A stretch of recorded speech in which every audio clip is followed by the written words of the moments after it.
معاملات سنوارے، یہ کچھ کرتا ہوا چلا گیا تم. اور اس کے علاوہ وَفَتَنَّاكَ فُتُونًا، کتنی ہی کٹھالیاں تھیں جن میں سے تمہیں گزارا گیا اور اس طرح سے اس سونے کو کندن بنایا گیا. کیا الفاظ ہے صاحب، بہت سی کٹھالیاں تھیں جس میں سے تمہیں گزارا گیا. یہ کاہے کے لیے یہ سب کچھ کیا گیا؟ ٹھیک ہے تمہارے اندر ایک تبدیلی پیدا ہو رہی تھی ان تمام کٹھالیوں میں گزرنے سے، لیکن یہ کچھ تمہاری خاطر نہیں کیا جا رہا تھا. عزیزان من سنیے، وہ جو کہتے ہیں نا کہ خدا کی دین کا موسیٰ سے پوچھئے حوال، آگ لینے کو جائے پیمبری مل جائے. یعنی ویسے ہی کہ کوئی تھا اس وقت پیمبری دینی تھی، خدا نے کسی طرح سے ہاتھ میں رکھا ہوا تھا وہ تاج، یہ جا نکلے وہاں، انہوں نے وہاں آنکھ دیکھی اور اس کے سر پہ رکھ دیا. کوئی اور جاتا اس کے سر پہ رکھ دیا. وہ یہاں ہمارے ہاں کے معاذ اللہ وہ نبی کہتے ہیں میں نہ آتا تو کوئی اور ہی آیا ہوتا. لو یہ خصوصیت ہے نبوت کی. یہ سارا کچھ کیوں کرایا؟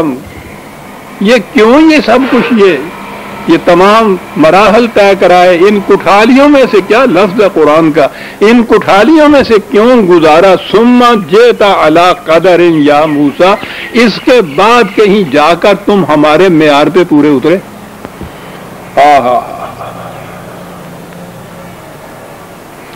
ٹھیک ہے جی، معیار پہ پورے اترے تو کوئی ان کا کام رکا ہوا تھا حضرت موسیٰ علیہ السلام کا جس کے لیے یہ سارا کچھ بنایا گیا؟ کہا کہ اس طرح یہ ہے صاحب لفظ جہاں، کیا بات، وَاسْتَنَعْتُكَ لِنَفْسِي، اور اس طرح ہم نے تمہیں اپنے لیے چن لیا.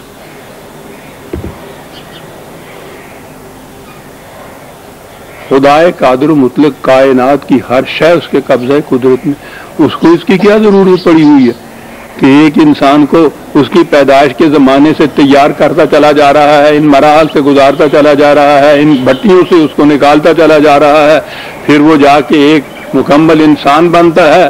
اور وہ کاہے کے لیے بنتا ہے؟ خدا کہتا ہے ہم نے تمہیں اپنے لیے چن لیا. سطحی نگاہ پہ یوں نظر آتا ہے جیسے اللہ میاں کا کوئی کام معاذ اللہ اٹکا ہوا تھا اور وہ تنہا اس کو کر نہیں سکتا تھا، ضرورت تھی کسی اور کی. اس طرح سے اس کو تیار کیا ایک رسول کو، اور پھر اس کو کہا کہ لو بھئی یہ ہمارا کام ہے، یہ اب تم کر دو. ہم سے اکیلے نہیں ہو سکتا تھا، یا ہم سے ہو ہی نہیں سکتا تھا، تم کر سکتے ہو. خدا کے متعلق تو یہ تصور ہی نہیں. بڑی عظیم چیز، رسول کو خدا اپنے کسی کام کے لیے تیار کرتا ہے. کیا کام تھا وہ جسے کے متعلق کہا کہ ہم نے تمہیں اپنے لیے چن لیا؟ کہا کہ ارشاد فرمائیے فَأَذْهَبَا إِلَىٰ فِرْعَوْنَ إِنَّهُ طَغَىٰ، جاؤ فرعون کی طرف، وہ بہت سرکش ہو گیا، دودھ فراموش ہو گیا، ساحل آشنا ہو گیا ہے. اس کی طغیانیاں نو انسانی کو سیلاب کی طرح بہا کے لیے چلی جا رہی ہیں. ہم نے تمہیں اپنے لیے چن لیا، فرعون کی طرف جاؤ اور اس کی سرکشی کا جواب دو. یہ ہے خدا کا ایک مقصد جس کے لیے تیار کیا جا رہا ہے اس رسول کو، فرعون کی سرکشی کو. کاہے کے لیے؟ محکوم مغلوب مقہور بنی اسرائیل کو اس کے پنجہ استبداد سے چھڑانے کے لیے.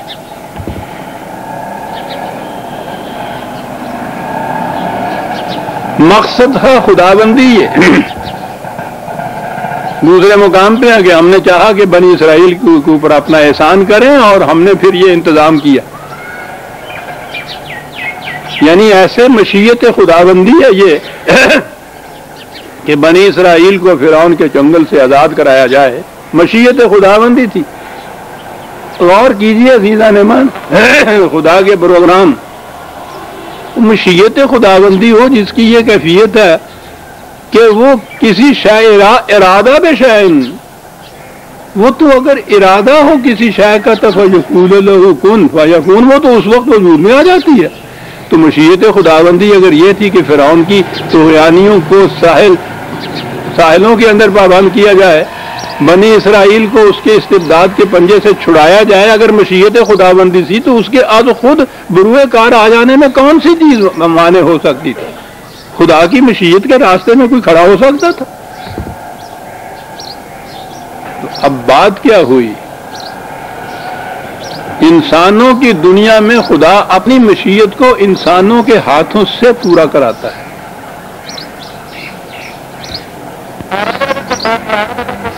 یہ ہے اصل چیز. اسے سمجھ لینے سے قرآن کے بے شمار مقامات سمجھ میں آ جاتے ہیں. منسوب وہ اپنی طرف کرتا ہے، ہم نے یہ کیا، ہم نے یہ کیا، ہم نے فرعون کی طغیانیوں کا اس کو مزہ چکایا، ہم نے اس کی تباہی کا سامان پیدا، ہم نے اس کے ساتھ یہ کیا، وہ ہم نے یہ کچھ کرتا ہے. اور ہم نے کی کیفیت یہ ہے کہ وہ تیار کر رہا ہے ایک شخص کو اس مقصد کے لیے، وہ کہتا ہے وہ جاؤ جو ہم نے کرنا تھا کرو جا کے. تقدیر کی گرہیں کھل جاتی ہیں عزیزان ایمان اس مشکل ترین مسئلے کی، جو ارسطو کے زمانے سے لے کے حضور کے وقت تک نہیں، آج تک بھی فلاسفروں کے نزدیک لا ينحل مسئلہ بنا ہوا ہے.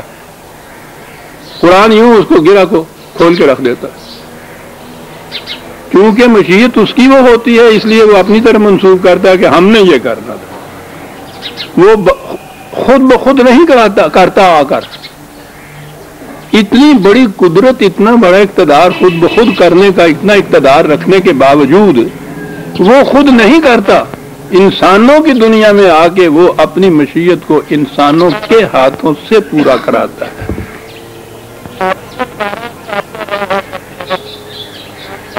کہا کہ یہ اس کے لیے موسیٰ ہم نے تمہیں تیار کیا تھا، آ جائیے وہاں سے.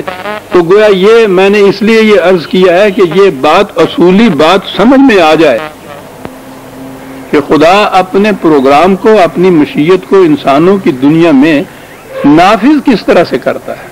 رسول کا اور خدا کا تعلق یہاں سے پتہ چل گیا کہ خدا کی مشیت اس کے ہاتھوں سے وہ پوری ہوگی. یہ ہے دونوں کا تعلق. اسے ذہن میں رکھیے. آ جائیے اب نبی اکرم صلی اللہ علیہ وسلم کی بعثت مقدسہ کی طرف، جماعت مومنین کی طرف. اعلان کیا وَقَانَ حَقًّا عَلَيْنَا نَصْرُ الْمُؤْمِنِينَ 30/47. مومنوں کی مدد کرنا ہم پر فرض ہے. الفاظ بھی وہ کم درجے کے نہیں ہے. حقاً علینا، خدا پر فرض ہے، واجب ہو جاتی ہے مومنوں کی مدد کرنا. تو اب سوچئے کہ اگر کہیں کوئی مومنوں کی جماعت مدد کی محتاج ہو تو وہ تو فریضہ خداوندی ہے ان کی مدد کرنا. یہ مدد کیسے ہوتی ہے؟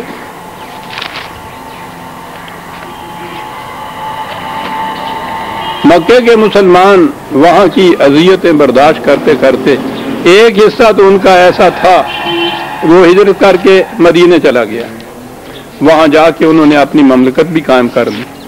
یہ دوسرا حصہ ابھی مکے میں رہ گیا. مکے والے پہلے ہی کچھ کام اذیتیں نہیں دیتے تھے.